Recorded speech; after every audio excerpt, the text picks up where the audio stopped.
سلام، من رها هستم. به چنل یوتیوب من خیلی خوش اومدین.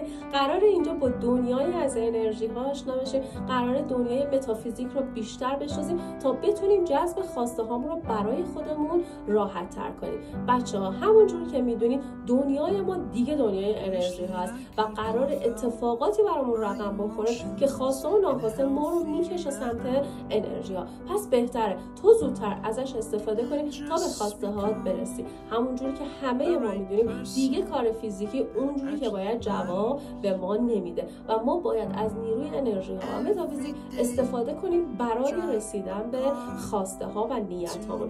تو این کانال قراره با دنیای انرژی ها، جذب خواسته ها و متافیزیک آشنا بشیم. قراره که تو این کانال مدیتیشن هایی رو به شما آموزش بدم که ذهن شما از باورهای محدود کننده پاک میشه و وارد دنیایی میشه که پذیرش رو خیلی راحت میتونید انجام بدید و اینکه باور محدود کننده مانع ذهنی دیگه برای شما وجود نداره که بخواد برسید به نقطه‌ای که بگید این اتفاق نمیافته و به صورت روتینوار در زندگی شما این اتفاقات میفته. حالا توی این ویدیو میخوام یه تکنیک رو بهت یاد بدم که توی این تکنیک بهت میگم که در عرض 90 روز چجوری میتونی خواسته های خودت رو جذب کنی و چیزهایی رو که میخوای به دست بیاری. پس بهم قول بده که این تکنیک رو انجام بدی با من تا بتونی به خواسته تک تک برسی. ما نیاز داریم به یه خودکار قرمز یا صورتی، رنگش روشن باشه، قرمز یا صورتی باشه. حتما خودکار تهیه میکنید، یک دفتر هم تهیه میکنید. اصلا ابعاد دفتر مهم نیست، بزرگ باشه کوچیک باشه، چند برگ بودنش مهم نیست، ولی 100 برگ باشه. رو 90 روز ما در کنار هم میخوایم این کار رو انجام بدیم. وقتی دفتر رو تهیه کردید، بهترین زمان انجام این قبل از خوابیدنه، ولی هیچ محدودیتی نداره. شما در طول روز هم میتونید این رو انجام بدید. خودکار رو برمی‌دارید، نیت میکنید که من توی 90 روز به تک تک چیزهایی که می‌نویسم میرسم. باشه، این یکی از قوی ترین تکنیک هایی هست که میتونه جذب بسیار زیاد خواسته هاتون رو از لحاظ مالی، برد ارتعاش مالی شما رو خیلی زیاد کنه. پس میای خودکار رو میاری، دفترتون هم میاری، از روز اول شروع میکنی به نوشتن. تو روز اول 1,000,000 تومان پول داری. این 1,000,000 تومان پول رو حالا باید باش چیکار کنی؟ باید با این 1,000,000 تومان پول تو زندگی کنی در یک روز و تمام پول رو باید خرج کنی. و اگر نتونستی پول رو خرج کنی، پول دیگه سوخت میشه، به روز بعد منتقل نمیشه. تمام چیزهایی رو که تو میتونی با این پول بخری فقط برای شخص خودت هست. برای هیچ کس دیگه نمیتونه بخری، فقط برای شخص خودت تو هست که این خرج رو میکنی. مثلا روز اول با 1,000,000 تومان چی کار میکنی؟ میری مثلا یه دونه لباس میخری، یه دونه روسری میخری، یه دونه کفش میخری و سعی کن اون کفش، اون روسری، اون لباس، اون هر چیزی که هست رو که میخوای بخری، بری توی اینستاگرام یا توی پینترست نگاه کنی و ببینی دقیقاً چی میخوای بخری. عکسش رو هم تصویرسازی ذهنی کنی. این خیلی قوی تر میکنه کارتون. میریم به روز دوم. توی روز دوم تو 2,000,000 پول داری و باید 2,000,000 تا باز هم برای خودت خرج کنی. روز سوم 3,000,000، روز چهارم 4,000,000، روز پنجم 5,000,000 تا روز 90 که 90,000,000 تومان تو پول داری و هر روز این پول ها فقط برای همون روزه. یعنی اگر تو 50,000,000 روز پنجم نتونستی خرج کنی، دیگه نمیتونی ببریش به روز 51. روز 51 فقط 51,000,000 داری. هرچی که 50,000,000 ازش باقی مونده باشه تو روز پنجم سوخت میشه، انگار که از دست میره. و مهمترین نکتهش اینه که شما فقط و فقط برای خودت باید خرج کنی. به هیچ عنوان این پول رو نمیتونی برای هیچ کدوم از اعضای خانواده یا عزیزترین کسات خرج کنی. و نکته خیلی مهمه، بیا یه دونه بورد درست کن برای خودت، مثل یه تابلو.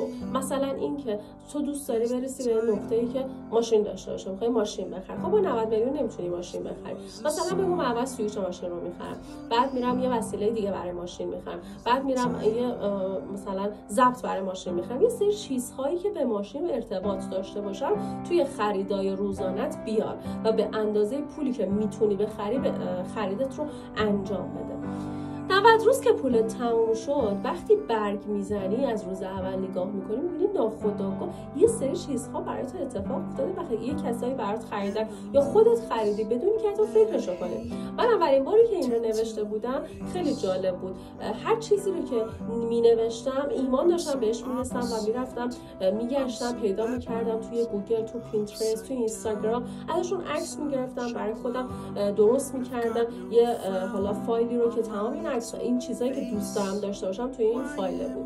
و از گذشت زمان که شد تولدم که شد، مثلا یه نفر برام یه ست لباس هدیه آورد، ست لباس تنیس ورزشی، یه نفر اپل واچ برام هدیه آورد، یه نفر عطر برام هدیه آورد. خیلی برام جالب بود. وقتی برگشتم تمام صفحه هایی که نوشته بودم چه چیزهایی رو میخوام نگاه میکردم، دیدم تمام اینها چیزهایی بوده که من میخواستم و در کمتر از اون چیزی که فکر کنم بهم رسیده. پس این تکنیک رو جدی بگیرید، حتما این تکنیک رو انجام بده. توی دایرکت، توی کامنت ها، توی کپشن برام توی کامنت برام بنویس، قاطی شدم توی کامنت ها برام بنویس که چه خواسته هایی رو دوست داری بهش برسی که من یک سری تکنیک ها نسبت به اون خواسته ای که تو دوست داری بهش برسی رو برات طراحی کنم و تو همین چنل برات بذارم. یادت باشه من رها هستم. قراره با هم اینجا زندگیمون رو متحول کنیم، عوض کنیم و یه وارد یه بعد جدید زندگیمون بشیم. من با همین دنیای انرژی ها و با همین دنیای متافیزیک و چیدمان انرژتیکی که انجام دادم بعد زندگیم تغییر پیدا کرد. روزهایی بود که من خیلی گرفتار بودم و واقعا دلم میخواست هم از لحاظ مالی هم از لحاظ کاری به یک رشد خیلی بزرگ برسم. و وقتی که با دنیای انرژی ها آشنا شدم و واقعی تر و حقیقی تر دیدمشون و اومدم عملگرایانه توی این دنیا وارد شدم و کارهاشو انجام دادم، رسیدم به یک نقطه خیلی خوب و زندگی متحول شد و تحول بیشتر رو زمانی به دست آوردم که اومدم وارد دنیای مدیتیشن شدم و لایف استایل زندگیم رو تغییر دادم و باعث شد که یک دنیای جدیدی رو ببینم که بسیار لذت بخش و عالیه. من اینجا هستم که در کنار هم این تحول با هم دیگه برای شما هم رقم بزنم. خیلی دوستتون دارم. تا ویدیو بعدی.